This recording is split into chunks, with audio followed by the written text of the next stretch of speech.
मो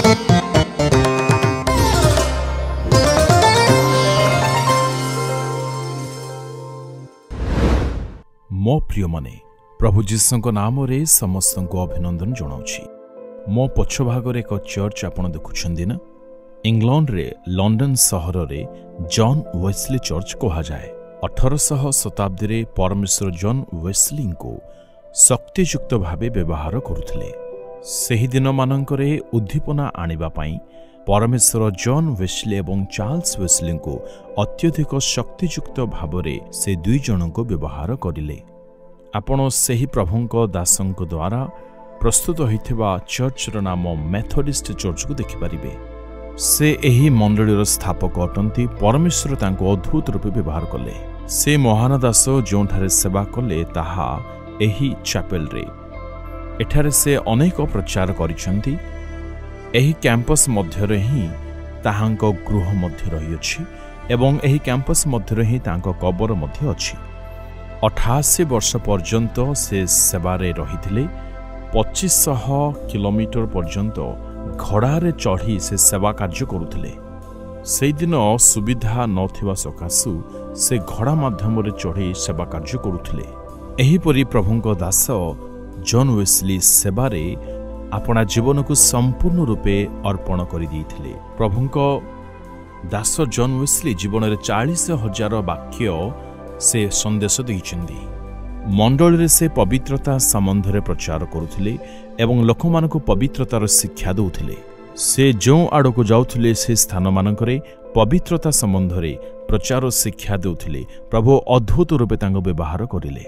एहा मो पई वास्तव रे बहुत सौभाग्यर विषय अटे। मो से स्थानरु प्रचार करूछि। आज आपण एहा मने करूछन्ती ना आज मो निमंते ईश्वरଙ୍କ वाक्य कोन। गीत संहिता 91:13 पद। प्रभुंको वाक्य रे लिखा जाए, तुम्भे सिंह एवं कालसर्प उपरे चालिबो, तुम्भे जुभा सिंह व सर्प को पादरे दलिबो। से आपण को कहउछन्ती प्रिय भाई भौणी, तुम्भे सिंह आउ कालसर्प उपरे चालिबो, दमन करिबो। सिंह को साप को तुम्भे दଳି पकाइबो।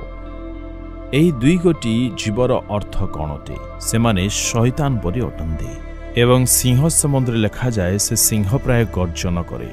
एहीपरि से गर्जन करी रही थाए। सर्प अजगर एहार अर्थ शैतान रो कार्य समूह को बुझाए। आपण को नष्ट विनष्ट करिवा पई शैतान सर्वदा मनोजोग हेई देवारात्र कार्यरत अटे। आपणक विरुद्ध रे, शरीर विरुद्ध रे, परिवार विरुद्ध रे, काम कार्य सेवा कार्य विरुद्ध रे शैतान दिन राति परिश्रम करी आपणक विपक्ष रे रही थाए। रोग को आने, कष्ट को आनी थाए, दुख को आनी थाए एवं असफलता गुड़िक ताहार कार्य अटे। एही प्रकार निराशर स्थिति आसिले आपण निराश होंतु नाही, जेहेतु आपण ताको दଳି पकाइबे आउ अजगर को भी दଳି पकाइबे। परमेश्वर एही प्रकार अधिकार आपण को दैछन्ती। लूक 10:19 रे लिखा जाए, सर्प उपरे बिछा उपरे से आमको संपूर्ण अधिकार दैछन्ती। से सब केबे आमर क्षति करि पारिबो नाही। निश्चय जीवन अछि माने दुख कष्ट आसुदेव, किंतु मो प्रिय प्रभुंक लोक माने से दुख कष्ट निमंते आपण माने केबे विचलित व्यस्त हुंतु नाही। जीसु जेपरि विजय लाभ करिथिले आपण को मध्य सेथि पई आह्वान करिसंती। जीसु क्रूसरे शैतान उपरे संपूर्ण विजय लाभ करिउछंती एवं सेथि निमंते से आपण को आह्वान करिसंती। आपण शैतान उपर अधिकार प्राप्त अटंती।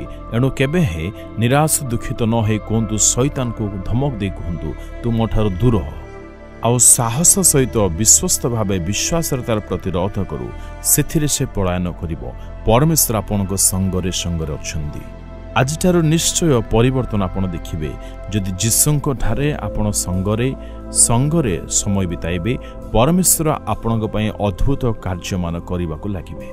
आसंतु प्रभुंको प्रिय लोक माने हस्त उठाए आम्भे माने समस्ते प्रार्थना करी प्रभुंको कहिबा, हे सनातन कालर सत्य परमेश्वर प्रिय पिता, शैतानर समस्त कार्य आम थारु दूर करि दियो। प्रभु जीशु क्रूसरे शैतान को दଳି पकाई तार मस्तक चूर्ण करिउछन्ती एवं आम्भे माने एही वाक्य को विश्वास करूछु। प्रिय प्रभु, प्रभु आमे प्रत्येक तुम्भ हस्ते समर्पित होचु जीसुଙ୍କ नामरे शैतानर समस्त अभिशाप खंडन हो तार समस्त शक्ति तार समस्त कार्य खंडन हेउ प्रभु जीसुଙ୍କ नामरे मागिली आमेन आमेन।